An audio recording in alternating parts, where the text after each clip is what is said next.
प्यारे मित्रों, याद रखना, 1,00,000 श्लोक हैं, ऋचाएं हैं वेद में। 1,00,000 ऋचाओं में 80,000 हैं कर्मकांड के, 16,000 हैं उपासना के और 4,000 हैं ज्ञान के। 80,000 कर्मकांड में ही जन्म लेते हो और मर जाते हो, उपासना तक नहीं पहुंच पाते, ज्ञान तक तुम क्या खाक पहुंचोगे? तुम्हारी यात्रा अधूरी है। तुम्हारा बच्चा अगर पहले क्लास में ही पढ़ता रहे 20 साल का होकर के, तो लोग कहेंगे मंद बुद्धि है।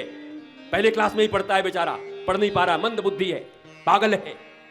वैसे तुम भी 80,000 कर्म कांडों में उलझे हुए हो, उपासना तक पहुंच नहीं पाते और उपासना से आगे निकलकर ज्ञान तक, नॉलेज तक नहीं पहुंच पाते। इसलिए इतनी पूजाएं करने के बाद भी तुम्हारी हालत ठीक नहीं है।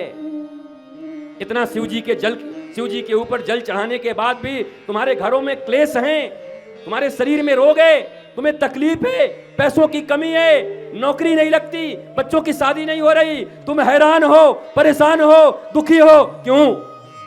मैं पूछता हूं तुमसे, अगर तुम इतनी पूजाएं कर रहे हो, दुखी क्यों हो?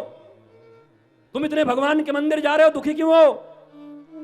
तुम इतना नियम नीति मानते हो, दुखी क्यों हो? जवाब चाहिए। अगर जवाब नहीं मिलेगा तो आने वाली पीढ़ी तुमसे नफरत करने लगेगी, बोलेगी मेरी दादी तो बहुत पूजा करती थी पर बेचारी जीवन भर दुखी रह गई। मेरी मां इतनी पुजेरी थी फिर भी उसका कष्ट दूर न हुआ, वो हमेशा चिंता में रहती थी, रोती रहती थी, घर में तकलीफ में रहती थी। तो आने वाली पीढ़ियों का भगवान के ऊपर से विश्वास खत्म हो जाएगा, आने वाली पीढ़ियों का अध्यात्म से विश्वास खत्म हो जाएगा, आने वाली पीढ़ियों का पूजा से विश्वास उठ जाएगा, आने वाली पीढ़ियों का मंदिरों से विश्वास उठ जाएगा, आने वाली पीढ़ियों का गुरुओं से विश्वास उठ जाएगा। ये कमी कहां है? क्या ढूंढने की जरूरत नहीं? क्या सोचने की जरूरत नहीं है? तुम तो जैसे तैसे निभा भी दे रहे हो, तुम्हें दुख भी हो रहा है तब भी तुम पूजा कर ले रहे हो, कृष्ण गोविंद गा ले रहे हो, पर तुम्हारी संतानें नहीं गाएंगी, वो बहुत प्रैक्टिकल हो गई हैं। वो देखेंगे कि पूजा करने के बाद भी जीवन में कोई परिवर्तन नहीं। आई डोंट लाइक, मुझे नहीं करना पूजा, मुझे नहीं जाने मंदिर। इसलिए कहीं ना कहीं चूका है सत्य का धर्म, कहीं न कहीं असली धर्म चूका है, और धर्म के नाम पर जो चीज सामने आया है वो कहीं न कहीं हमें बरगलाया भी है।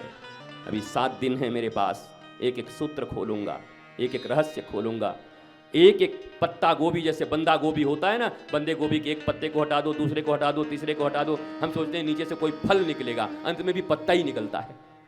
पत्ते पे पत्ता, पत्ते पे पत्ता, पत्ते पे पत्ता, पत्ते पे पत्ता, अंत में कलकत्ता, कुछ निकलता ही नहीं। ऐसी जिंदगी है, हम पत्ते पे पत्ता, पत्ते पे पत्ता, पत्ते पे पत्ता, सत्ते पे सत्ता करते जाते हैं, और एक दिन भी पता चलता है अचानक, क्या बोला किडनी खराब, फिर क्या बोला ट्रांसप्लांट होगा, फिर क्या बोला ट्रांसप्लांट होने के बाद भी बात नहीं बनी, बोला फिर क्या हुआ, अब जाने का समय आ गया। अरे मैंने तो कुछ किया ही नहीं, मैं तो बहुत कुछ सोचता था, ये करूंगा वो करूंगा, जिंदगी दुखी रह गई, मुझे जाने का समय आ गया। हाँ, जाने का समय आ गया, क्योंकि यमराज बता करके नहीं आएगा तुम्हें, यमराज तुमसे टाइम लेकर के नहीं आएगा, वो तुमसे अपॉइंटमेंट नहीं लेगा कि आपके पास समय है क्या, मैं मंगलवार को आना चाहता था आपको ले जाने के लिए। अरे दूल्हा बन के घोड़ी पे बैठा था, वहीं से उठा के ले गया मेरा यमराज। आजकल देखो पार्टियों में लोग नाच रहे, नाचते नाचते गिर जा रहे हैं। और तो और सोचो, चल रही थी रामलीला, कहीं चल रही थी, हनुमान जी का रोल करते करते हार्ट अटैक आ गया, चले गए। बताओ क्या है ये? समय नहीं मिलेगा।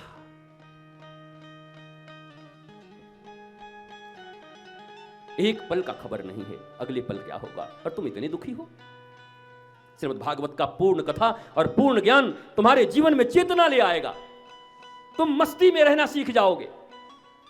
और मैं नागपुर वासियों तुम्हें इस बात की गारंटी देता हूं कि 7वें दिन तुम यहां से हंसते हुए और मुस्कुराते हुए उठोगे। तुम्हारी जिंदगी